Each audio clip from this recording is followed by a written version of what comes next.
Have you ever wondered what drives people to achieve their goals? What drives people to become successful? Or what drives people to learn new things, new skills? And I'm sure every one of you must have heard the phrase, a common phrase from your childhood, that is, practice makes perfect. Good afternoon, one and all. I'm Meghna, and I'm going to talk about how practice plays a major role in our lives. So, from a school going kid to women's working at houses, every one of us requires this characteristic in us, that is practice. Because with practice, we get to learn new skills. With practice, we get to reach or win to the desired goals. But this practice, as everything has challenges, even this has a challenge. And that is, in the process of practice, we feel so frustrated of the concept of practice itself that even if it is good, we don't feel to practice on or work on the skills which we want to gain. In the course of practice journey, a person can lose interest. They become bored, or they procrastinate or deviate to other things, that they lose focus on the work they want to achieve or work on.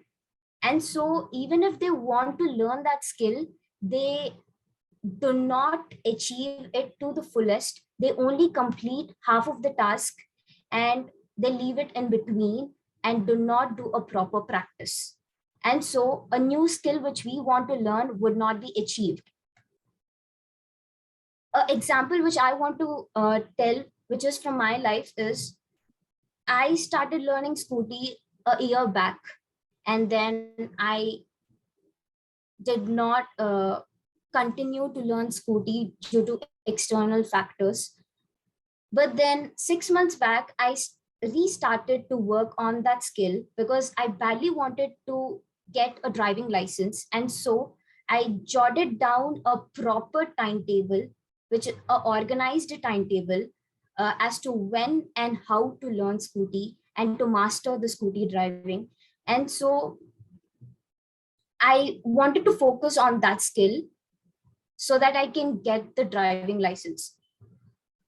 So I started waking up early in the morning, worked on as to what the basic Scooty driving things are, like pushing it forward to and forth, and sitting on it in a balanced posture, and igniting it and driving it forward and backward, and learning lefts and rights and all the things related to how to drive a Scooty. I did this process with enthusiasm, with only for 3 days, but then from fourth day onwards, I got engaged in other activities, and I started to procrastinate. I started to deviate from this goal of learning Scooty driving to other works of mine which I had to complete. And so I forgot the main aim to learn Scooty, and I started to stop learning Scooty. Even though I wanted to get driving license, I could not do a proper practice. And I did my level 1 test related to Scooty driving with overconfidence and less practice. That was a minus point where I failed in the test and I did not get my driving license. Even though I failed in the test, I feel that that was my turning point to understand the concept of how practice plays a major role in every individual's life. And so from that day on, I wanted to make practice as my habit. The previous organized timetable which I designed down, I started following it again. I wanted to give a second chance, but this time the weapon which I used is pushing force, which was my father. I asked him to wake me up early in the morning, even though I used to sleep night at 12, completing all my other activities. I asked him to push me forward, to wake me up, and then to make me in a strict military based timetable as to work on my driving skills, learn it in the morning, learn it in the afternoon. And so because of the pushing force which my father has given me, I could get the driving license when I did the second when I took my second time test. From this story, what I understood is practice plays a major role in one's life, because as if you practice, only then you will able to achieve one's goal. If you practice, only then you'll be, even though if it is uncomfortable in the initial days, you feel so frustrated and lose interest to master a skill, it becomes a habit, or the the essence of learning that new skill will be understood to you after a certain time only, not in the initial days. So you have to force yourself for few days, only then you'll be able to taste the essence of that skill. And that's what happened in my scooty driving as well. Though I was uncomfortable to wake up early in the morning, uh, after 2 weeks, that became a habit to me. I started to wake up. That did not become a big deal to me. It was not uncomfortable for me, and so uh, I eliminated procrastinated and became a proactive person in any activity what I do. So I would like to conclude by saying that there should be three P's in your life, that is practice, eliminate procrastination, and in between, the pushing force, which every person should have. It can be your relative, parent, or a friend, which you have to choose in order to achieve a goal. Thank you. Okay. All right. Thank you, Meghana. Thank you so much. We'll talk about that later. Let's move on to Anushka.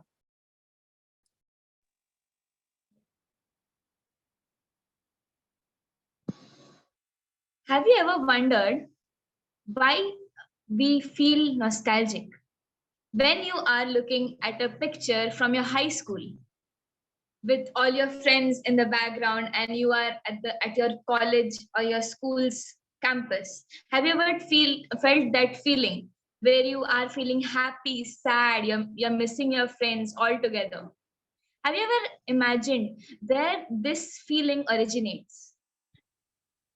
I am Anushka Chatterjee, a final year degree student with a major in psychology, and today I'm going to tell you about where these complex emotions originate.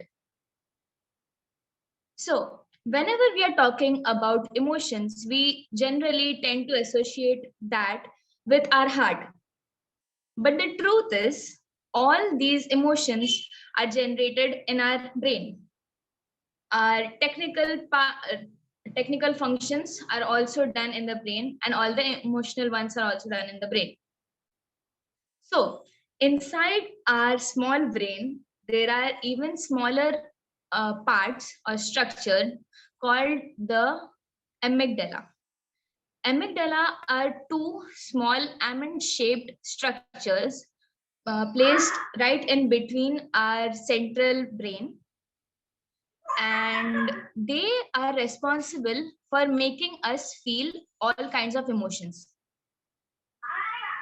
So emotions can include positive and negative.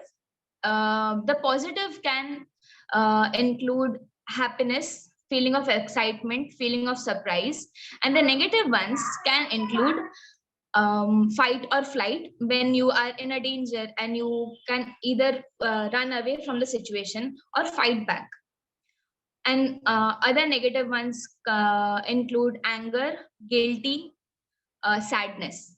So when you are feeling this nostalgic, is it just the emotion? Is it just the amygdala which is working? Or is it also the memories which are working together? So now the question is, where do these memories come from?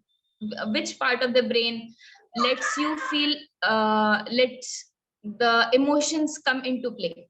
Let the memories come into play. So there is another structure called the hippocampus. The hippocampus is responsible for storing all kinds of memories. Let it be short-term memories or long-term memories. So when you're feeling nostalgic, you remember your friends from the past. It is the hippocampus which is letting you feel about your friends, which is giving you the memories of you running across the corridors, doing fun things together, activities together, playing together, and the emotions which you felt back then and the emotions which you're feeling now. Back then it was happy and now you're sad. So it is a very complex mixture of feelings which you are feeling. So the whole point of my TED talk was that how incomplete are emotions without memories, and how incomplete are memories without emotions. Thank you. That was my time. Okay, thank you so much. And we will talk about that later. I so appreciate that information. And we will turn now to Sunidhi. Yes, ma'am. Ma'am, am I visible? Hold on, I am trying to find the spotlight. There it is. Okay. Oops.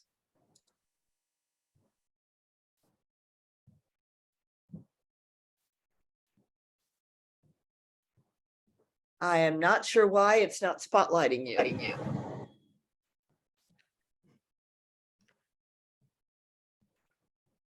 There you are. Ma'am, could you please show that picture? Would you like it now?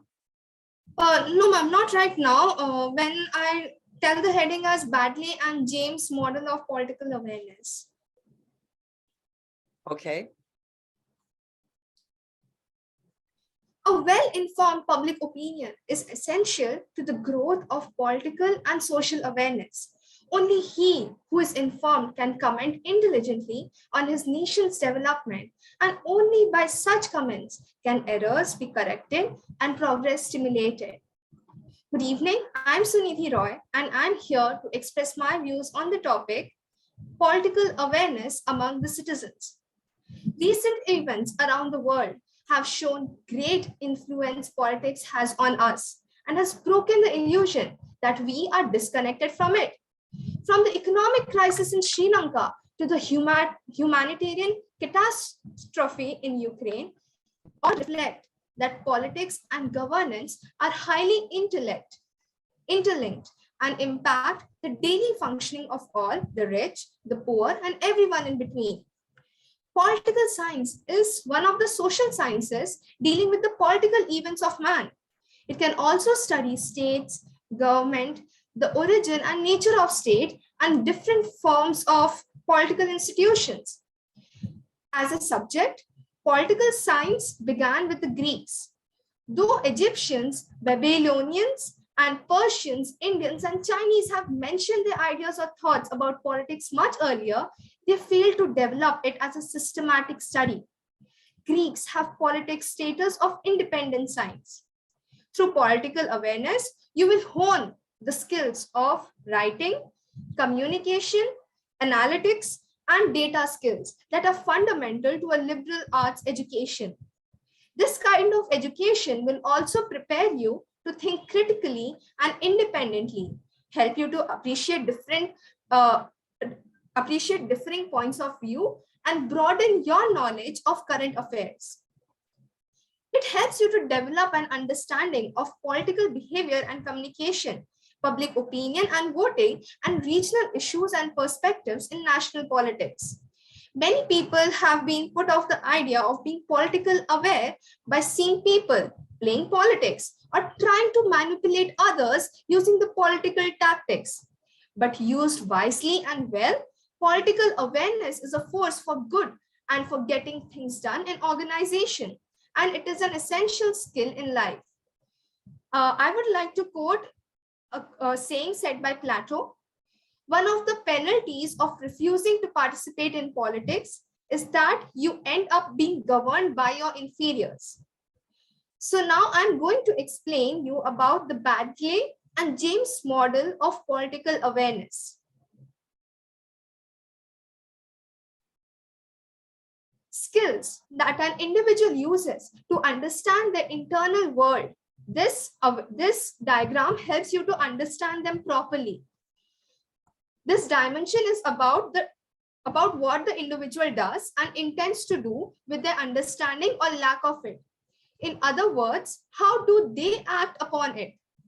Baddeley and James suggested that this was on a scale from acting with integrity to playing with psychological games. This dimension therefore modifies the clever, innocent scale to create 4 possible states: clever, innocent, wise, and inept, each of which can be described in terms of an animal. The 2 states on the left, as you can see, are donkey and fox. They are both characterized by self-interested behavior. This is what people usually mean when they talk about organizational politics. The difference is in how well the political maneuvering is carried out. Fox behavior is adept and donkey behavior is not. Baddeley and James stress that all of us have the potential to use all 4 at different times, and that the 4 states do not describe the individuals. In bottom right, you can see that there's a sheep. The sheep behavior will not harm others. Those using this behavior are largely oblivious to organizational politics, but act with integrity in a way consistent with their values. Unfortunately, however, they will struggle to get anything done because they are either unable or unwilling to recognize that integrity is not enough. In the top right is the ideal political awareness used as a force for good in the organization and not for self-interest. This is described as wise or owl behavior. Baddeley and James stressed that this model is not about personality, it is about behavior. It therefore follows that both dimensions of political awareness can be learned and developed as a skill.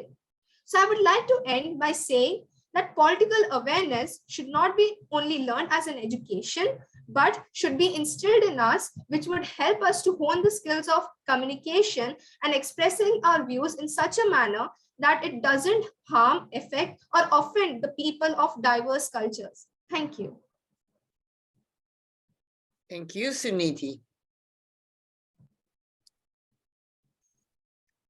That was a lot of information. Please keep it in the back of your mind as we turn it over to Roja.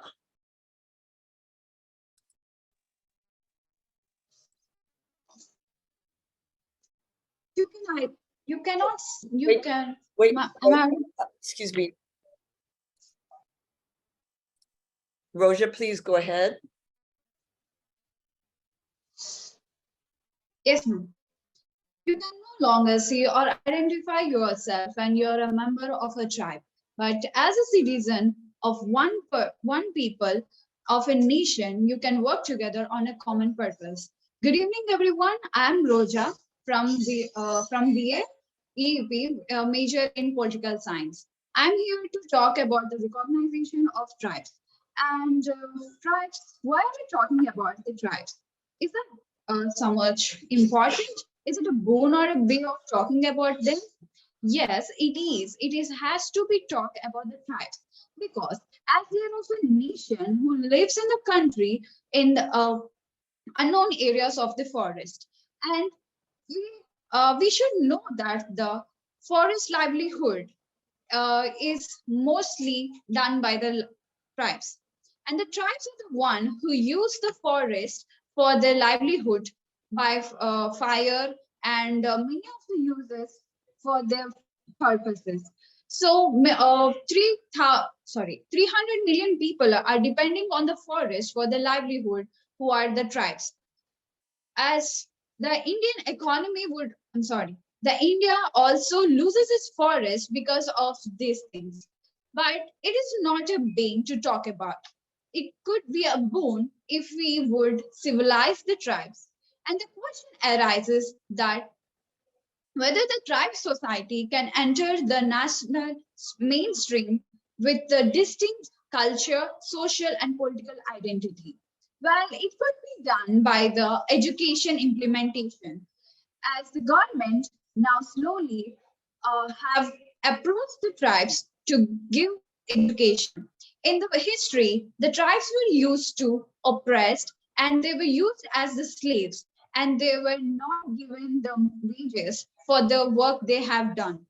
And they were also taken the lands from them, and they were so much oppressed that they couldn't fight for the rights and couldn't speak over the oppressor.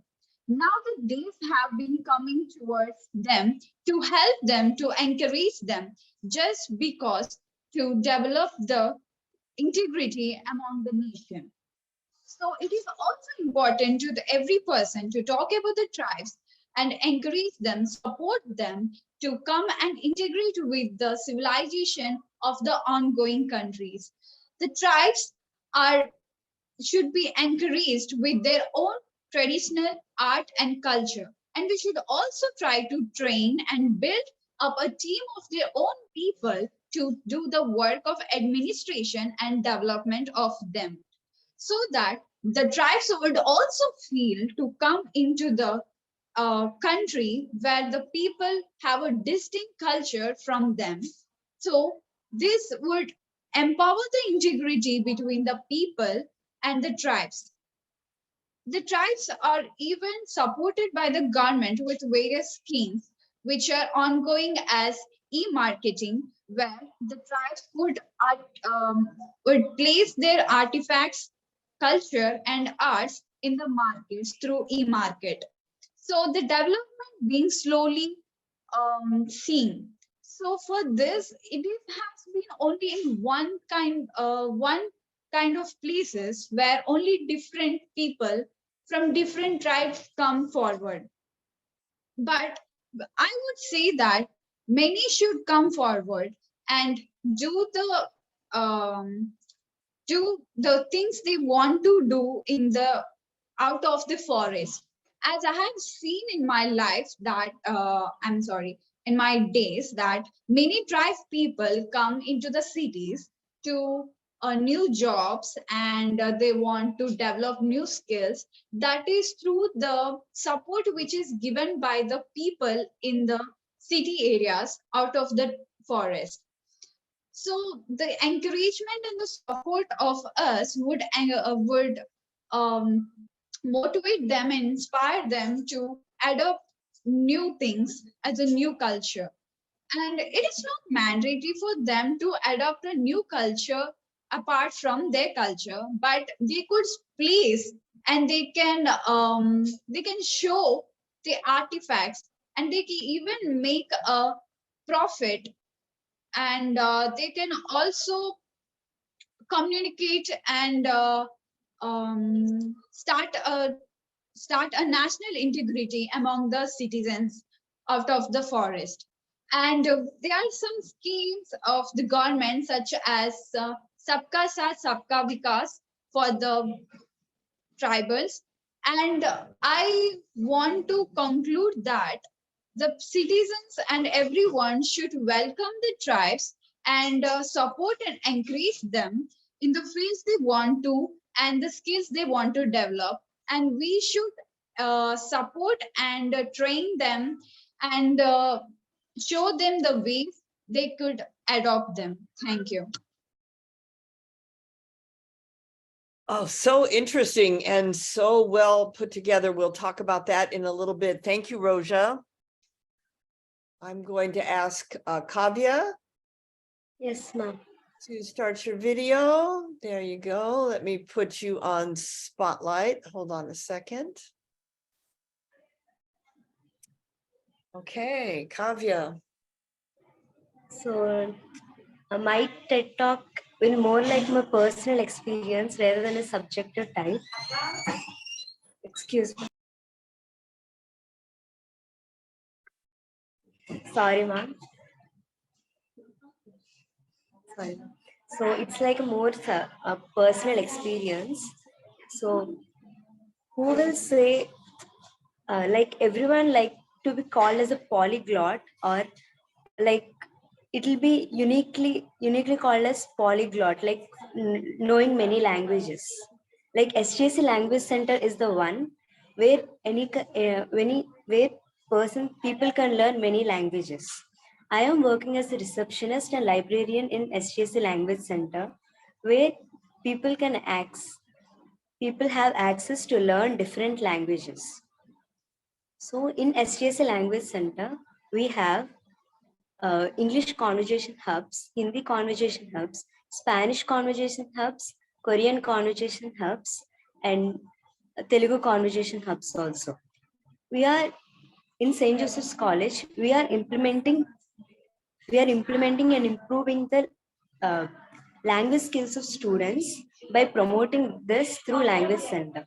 So we have different uh, we have different things like readers theater, debates club, which will improve the students language skills as well as personality development.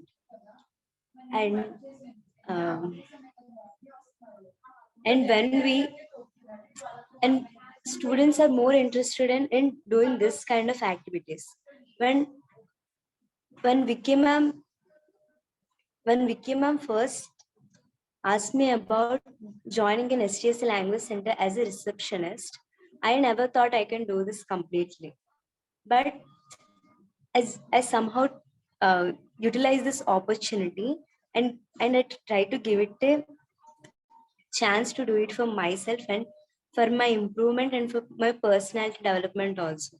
So I took this opportunity as a challenge, and um, and I think I'm doing good in this thing. So uh, so I never thought I'll be in this place talking like this. It's because of the courses I've attended by the US Department of State. Why? Because I basically I am from a Telugu medium background, and um, and I never spoke like this. I continuous English like that. Like it's a big thing to me. It's really a big thing to me. Like speaking complete English. Like Vicky ma'am is my inspiration. Like because of her, I'm talking like this.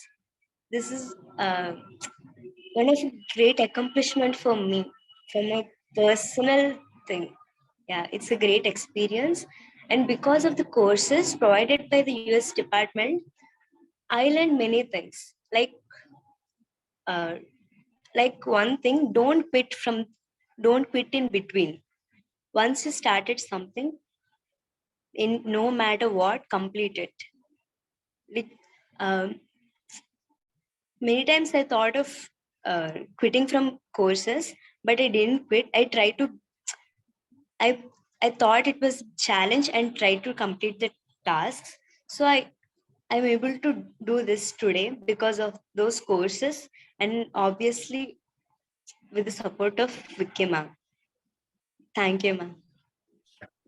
Thank you. Okay. Thank you all. I'm going to stop the recording now. I just wanted to say that, and now we'll discuss them.